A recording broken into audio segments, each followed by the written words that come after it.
Hello, here is the news. Today on March the 27th, a prominent businessman, the former Minister of Energy, Industry and Trade of the Republic of Kazakhstan, Mr Ablyazov, has been arrested. He is charged with organizing a criminal group. Mr Ablyazov, I beg to believe me and be lenient towards me. Today, the head of state has signed a decree on granting pardon to Mr Ablyazov. The former Minister of Energy of Kazakhstan has been appointed chairman of the board of directors of Bank Turan-Alem. Earlier, Mr Ablyazov was sentenced to 6 years in prison. Bank Turan-Alem is changing its image. The large financial institution has carried out a rebranding and is now named BTA. The former head of BTA Bank is hiding in London. He fled abroad after he had been accused of embezzling bank funds in his motherland. In Kazakhstan, Mr Ablyazov is charged with complicity in embezzling over $6 billion from BTA Bank and in other bank machinations. Mr Ablyazov also stands charged with embezzlement in Russia and has been arrested in absentia. Sensational news came from France the night before. According to European media, Mr Ablyazov was captured in the suburbs of Cannes. Kazakhstan, Russia and Ukraine are all seeking his extradition.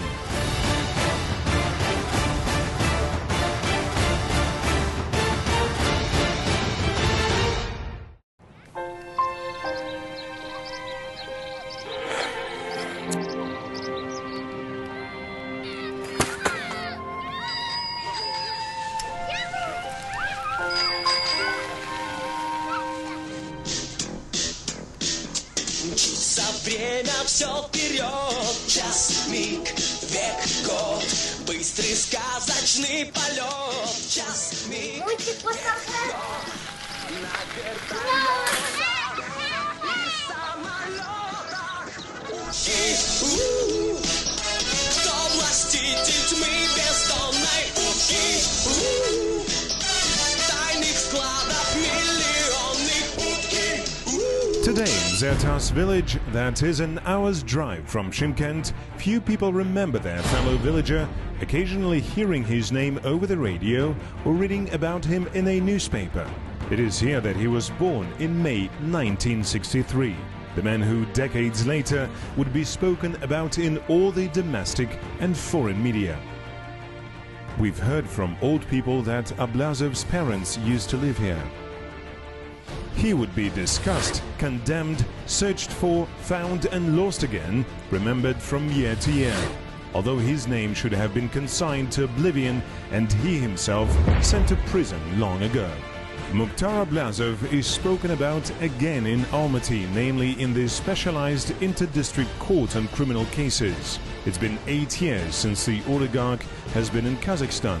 He hasn't turned out today either. The seat behind the glass is empty, but in the dock there are his main accomplices, at least according to the prosecution. Sadwakas Mamesh, Kairat Sadikov and Jakselig Jairimbatov don't want attention of the press and ask the judge to ban photo and video filming.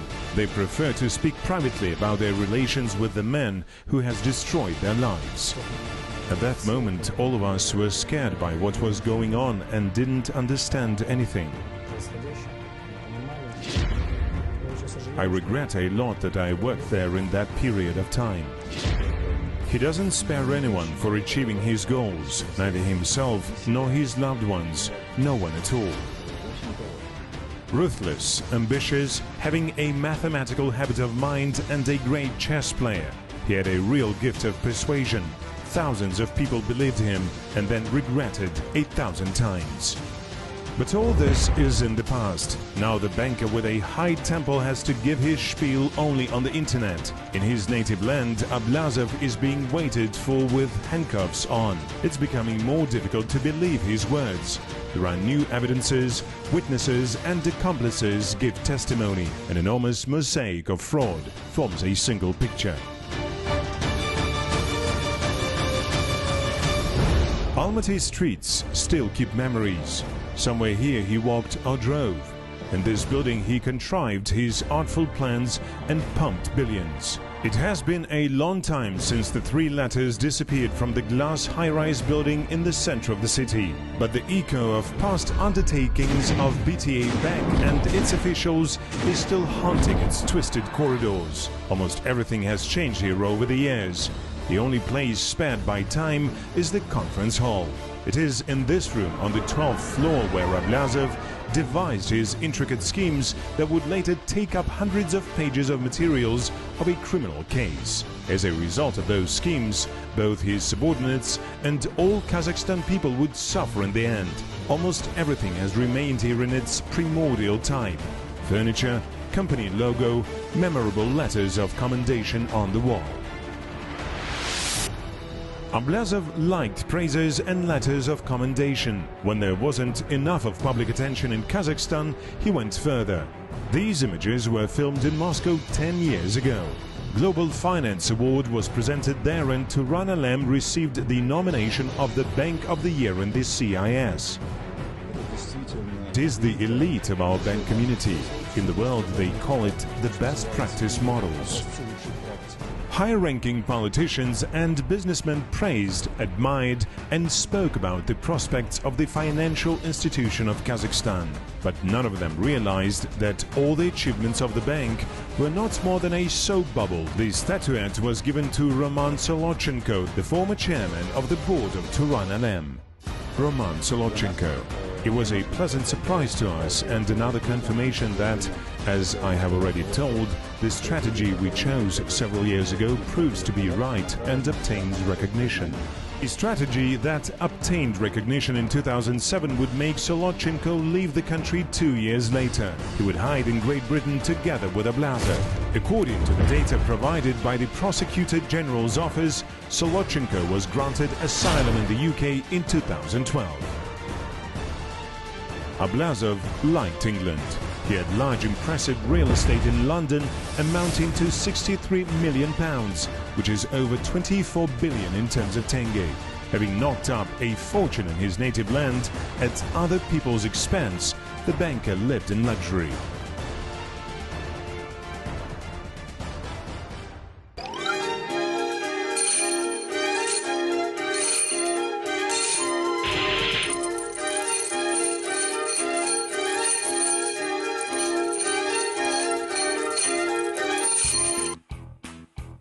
Scrooge McDuck was perhaps the first oligarch seen by the children of many generations. The billionaire duck from the old Disney cartoon resembles the fugitive Kazakh banker, though Uncle Scrooge is a positive character in contrast to Ablyazov and earned an honest penny.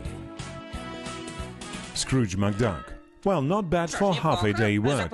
Now it's time to rest. Ablyazov also liked to rest, for example in elite London apartments in Albert Court. There he had a gym and a swimming pool, but an apartment is of course not a patch of mansions.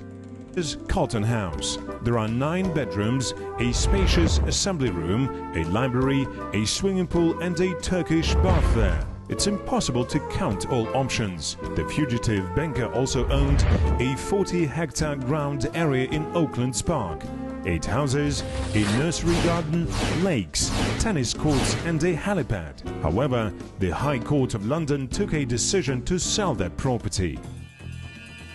London was not just a temporary refuge for Ablyazov. According to his partners, he planned to extend the bank massively and establish its headquarters in the capital of Great Britain.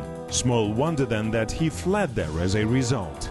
Later, Mr Ablyazov insisted on his associates coming to the foggy Albion.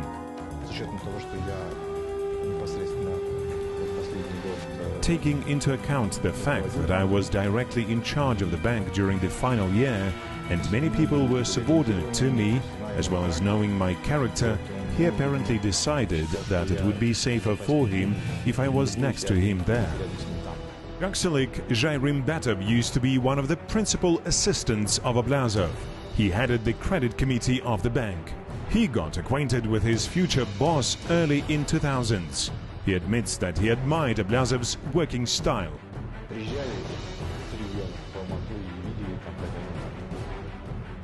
We came to Almaty from the regions, saw how they worked there and left full of enthusiasm.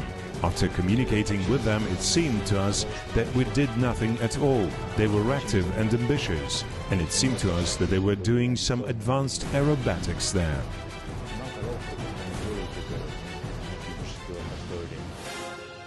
Zhairim Batov was among top managers of BTA. March of 2000 caught him flat-footed. I was on leave on March the 2nd and was sleeping at home. I was absolutely not ready. He called me and asked if I didn't watch TV and that it was time to leave. After that, of course, I left. I came to London in 2009, not knowing the language, not knowing anyone there, without a family. Where could I go? I went to him. What could I do? He provided financial support, paid salary to me. Ablyazov provided financial support to everyone who had been with him all the way. He rented property for them and paid considerable monthly fees. He tried to convince his subordinates that all the hardships would end soon. He was convinced that he would soon come back to power in his country, or at least he would return. He used to describe the cycles in his life. He used to say, when I was in prison, he didn't believe that I would come back. But I came back. I really had to leave Britain, but he didn't return home. 3 years later, they realized in London who had been hiding under the disguise of a persecuted fugitive. The banker was at once deprived of that status and fled again. The Prosecutor General's Office of the Republic of Kazakhstan sent a request to Great Britain to extradite Ablyazov, and the High Court sentenced him to 22 months in prison, finding him guilty of contempt of court. Maurice Key, a High Court judge in London. It's difficult to imagine a litigant acting with more cynicism, mercenary resourcefulness and insincerity in relations to orders of court than Ablyazov. But Handers, a High Court judge in London. Ablyazov's arguments against the lawsuit of BTA were improbable, inconsistent and openly incredible.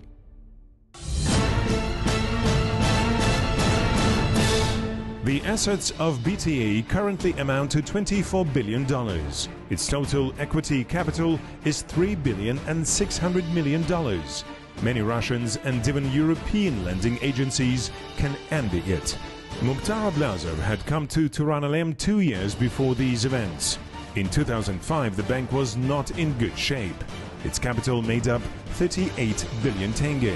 The swindler was not satisfied at all with such state of affairs. Namely, at that moment, his lending stories started arising. Just over 3 years, Ablyazov 8 times increased the authorized capital stock of BTA. So wherein did the criminal scheme lie? How could an ordinary entrepreneur from the backwoods scrape up an enormous fortune? In fact, there was nothing unusual in the banker's fraudulent plan. Rather, commonplace ideas were concealed under the mask of a brilliant financial swindler. Ablyazov's fraud scheme was as follows. He issued loans to his own companies, which then brought up the bank's shares. BTA gave loans to a number of enterprises that were out of range of Kazakhstan's controlling agencies. Those offshore enterprises belonged to Ablyazov. It means that he lent his own money to himself and brought up the assets of Turan. As the bank seemed developing and prosperous to investors, they started investing real money. Sergei Perov, the head of the investigation department of the Anti-Corruption Service of the Republic of Kazakhstan. Ablyazov is just a thief and fraudster who cheated ordinary citizens, pension funds, bank clients, displaying a virtual success of the bank. His principal aim was to attract more money and commit a large-scale embezzlement. Ablyazov embezzled over 1 trillion tenge. Ablyazov had successfully implemented his scheme over 3 years. The banker started a completely new, beautiful life. The oligarch denied himself nothing. He used the stolen money for purchasing movable and immovable property, for instance private planes, where he arranged gatherings. Black caviar, expensive champagne and a little tipsy Ablyazov. One can judge by these pictures how the billionaire spent his free time.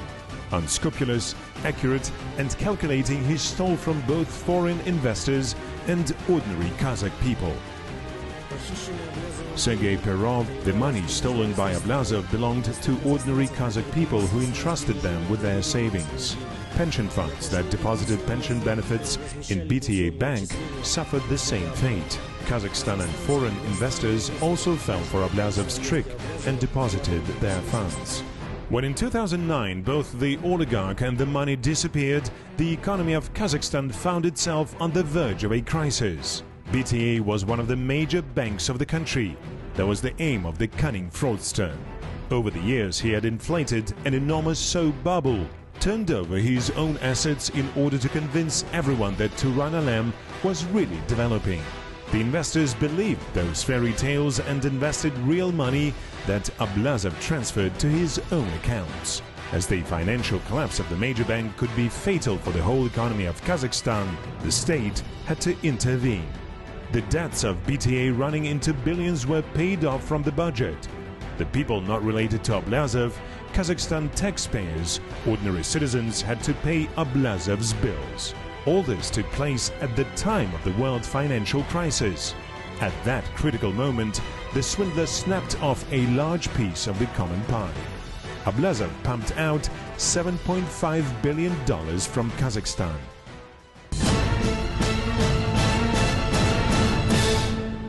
Legal proceedings against Ablyazov and BTA in Kazakhstan lasted for 8 years. 38 of his associates were convicted over the period.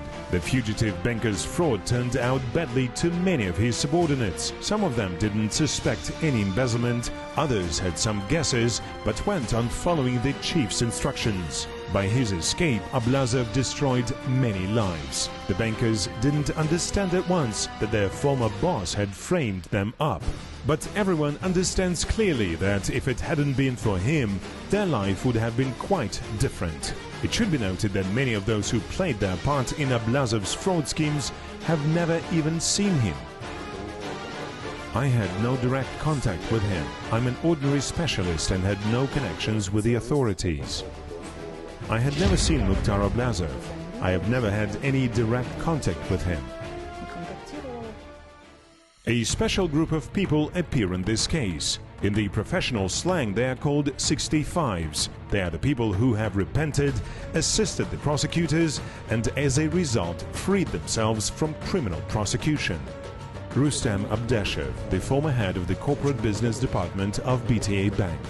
At that moment, we didn't suspect anything. We worked out all the applications, and then it became known that the man had left. Luisa Aitipaeva, the head of the legal department of BTA Bank.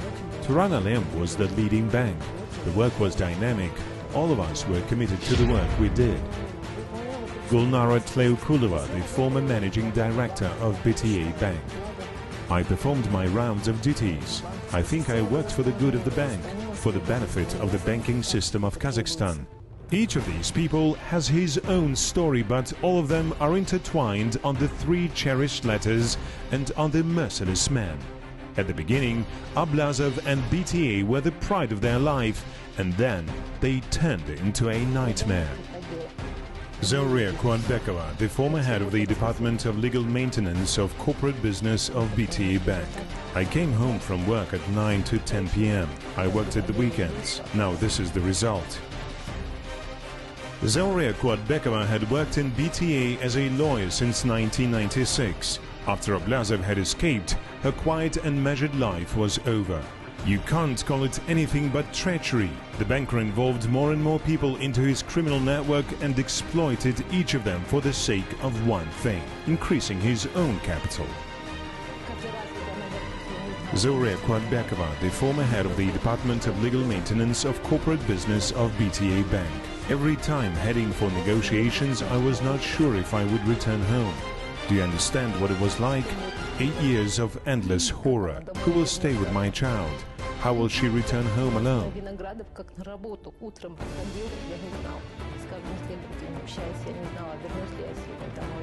Long hours in the office of investigators, hundreds of sheets of paper covered with written evidence. Again and again these people have to recall all the details of their work in BTA. Nobody knows how each new visit to familiar offices will end. The only person to be blamed for all this is the artful fraudster who exploited other people for achieving his own goals. The life of some of them after BTA took another shape, but all the same ended in the office of investigators. Svetlana Nachinkina worked with the documents for credit files and was not the last person in the fraud scheme. The woman hid from Kazakhstan prosecutors for the whole year. All that time, she lived in Moscow. Svetlana Nachinkina, the former head of the investment and documentary department of BTA Bank. I realized that I could not and did not want to hide long, because I had left my family here. So I wrote an application for a voluntary return, and now I'm here. After the escape of Ablyazov, the managers of BTA assiduously covered their tracks. One of the main components of their cleanup was to protect all the accomplices from communicating with investigators. They worked out a simple but effective scheme. The bankers that had been involved in the dark business of their boss were grouped into a bus and taken to Bishkek. They designated a special man who gave a detailed guidance and explained what to do and what to tell. Besides, he intimidated the runaways, telling them that they were going to be arrested and imprisoned at home. In such a way, Ablyazov got rid of the witnesses. After being brainwashed, the workers of BTA left Kyrgyzstan in different directions. The same thing happened to Kairat Sadikov. He had been hiding in Kiev for 7 years. The former director for lending issues had met the great fraudster Ablyazov only twice. But that was enough to leave an irreparable mark on the fate of Sadikov and his family.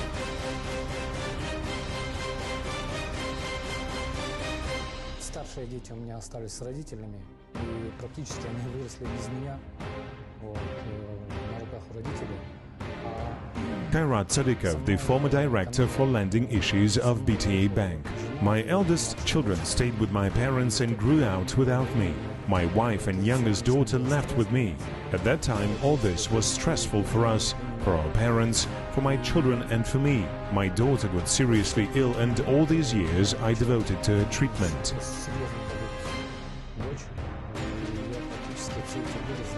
In the beginning, Ablyazov did not forget about the fugitives. Everyone who had left the country lived at his expense. But that did not make them feel better. They came to realize that sooner or later the pawns at this game of the brilliant chess player would be sacrificed. Kairat Sadikov, the former director for lending issues of BTA Bank. Of course, it was difficult to live far from the motherland and relatives, having no documents. It was very difficult and very stressful.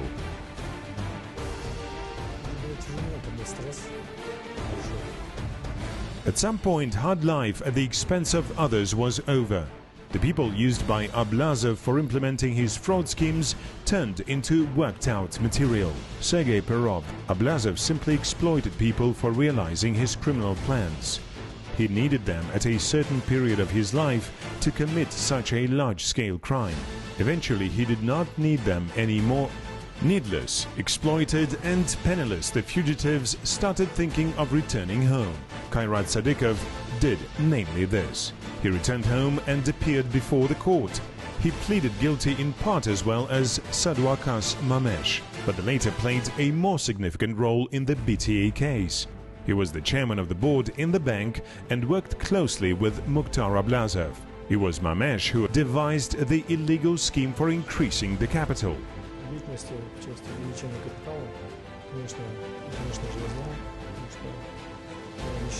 Sadwakas Mamesh, the former chairman of the board of BTA Bank. I was aware of the activity concerning the capital increase because at the time I did not consider it to be criminal.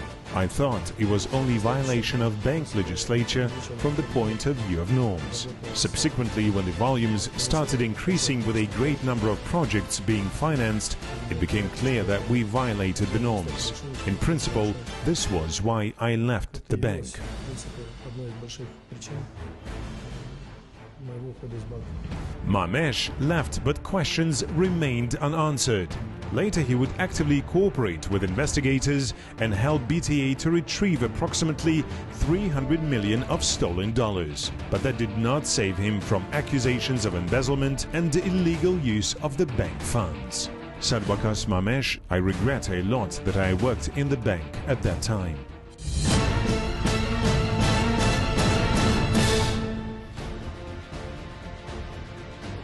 In Almaty, in Dostik Avenue, behind a high fence, there is a house hidden from the public eye.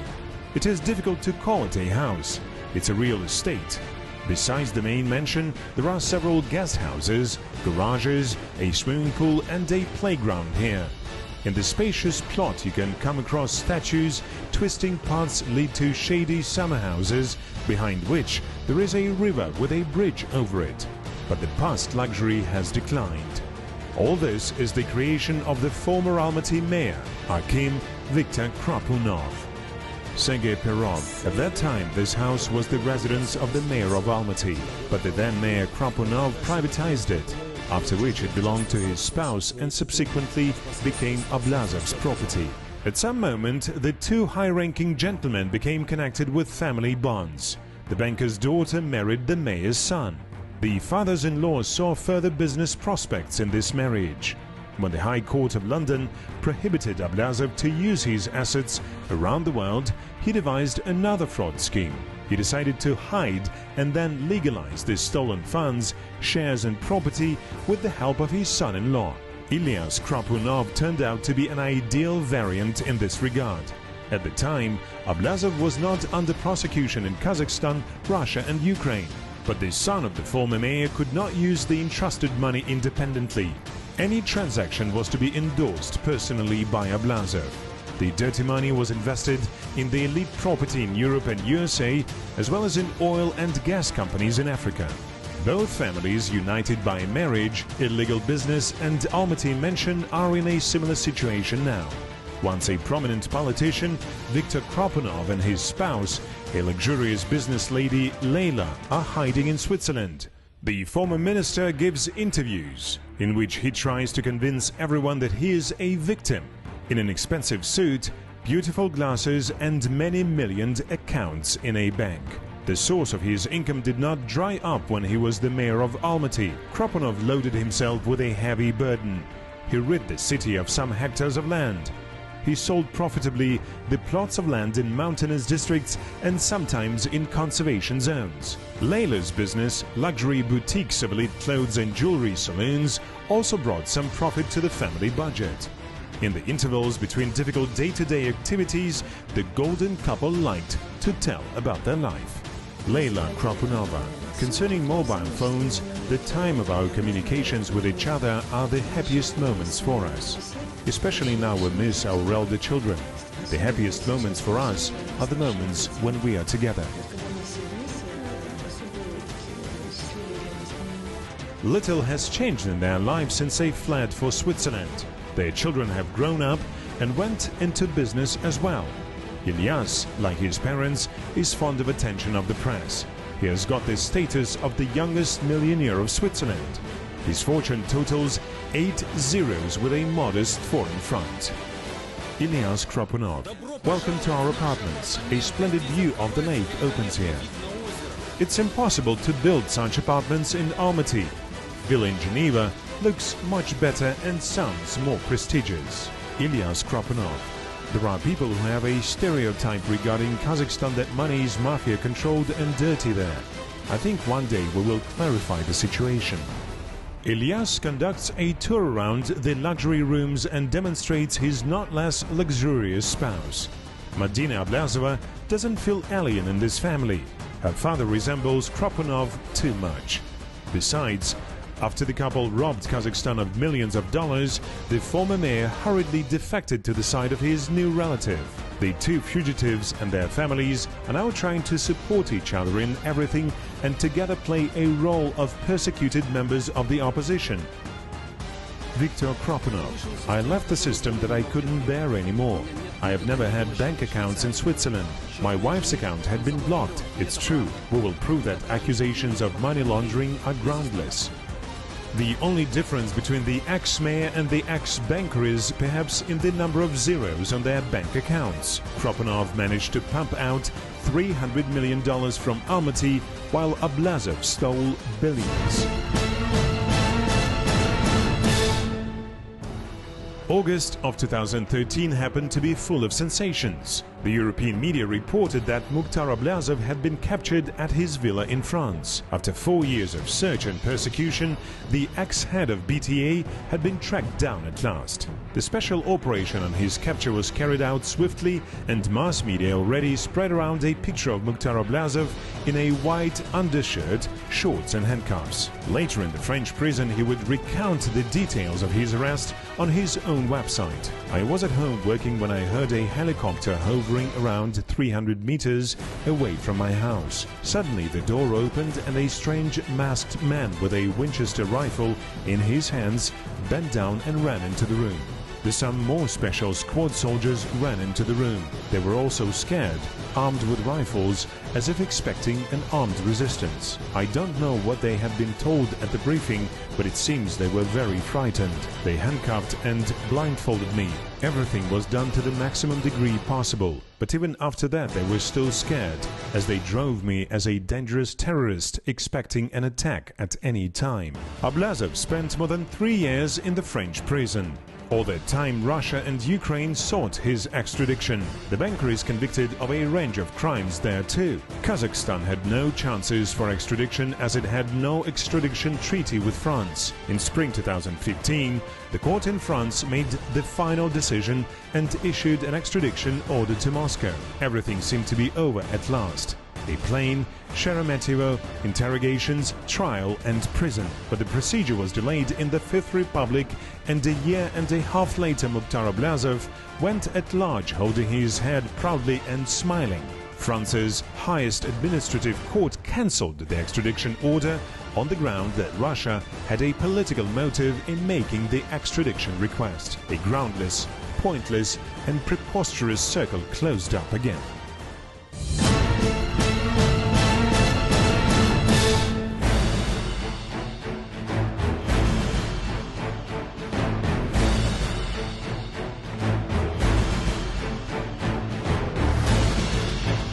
In Ablyazov's native village, his parents are still remembered. However, only older generation keep memories. The old men say the father of the future oligarch used to be a good man. Everyone respected Kabul. He used to work as an engineer in the local collective farm. A son was born. He was Mukhtar. We were friends. We used to work together. The old house of the Ablyazovs has been pulled down long ago. A new one has been built in its place. They have never seen the oligarch here. It's difficult to imagine him going down from luxury European mansions to this village, native land. Mr Ablyazov, I beg to believe me and be lenient towards me. Ablyazov recorded this video message in remote 2003 when he was imprisoned. The authorities believed and took compassion on the offender, and he was released.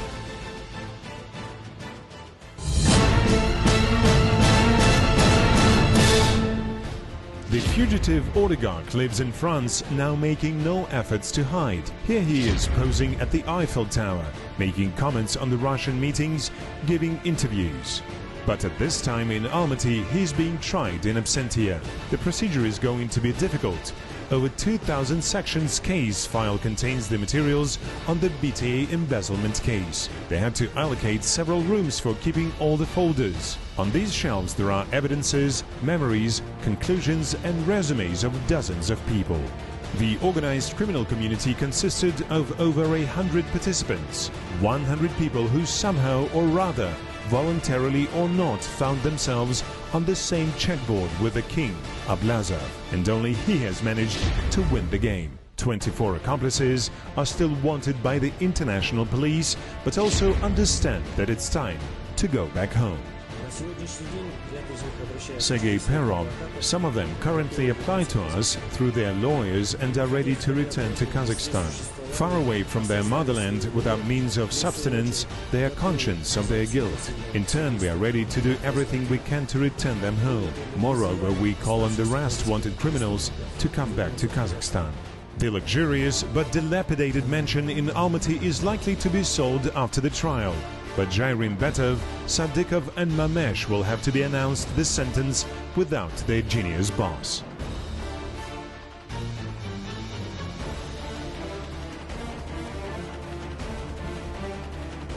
Would you like to send any message to him? Yes, return to the country. It's not too bad here.